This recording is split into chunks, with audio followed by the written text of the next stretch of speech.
Hey guys, it's me Lulu with my daddy right over here. So with this whole coronavirus situation going on, he's taking it old school and he makes us drink this every single morning just to boost up the immune system. It's basically garlic, which is what he's doing. He cleaned up, he peeled the garlic and now he's gonna squeeze it. Have the lemon, salt, and a spoon. Chop up the garlic into little pieces. You put it inside the spoon. Get the lemon up. You squeeze the heck out of that lemon onto the spoon where the garlic is.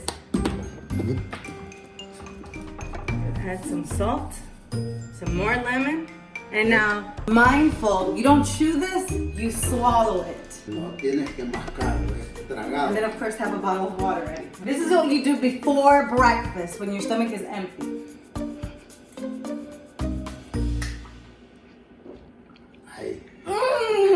This will help you boost your immune system. Gracias, papi. Ok, esto es buenísimo. El ajo es buenísimo. A mí no me gustaba antes, pero ahora que me doy cuenta que es buenísimo, lo tomo muy seguido. Me lo como muy seguido.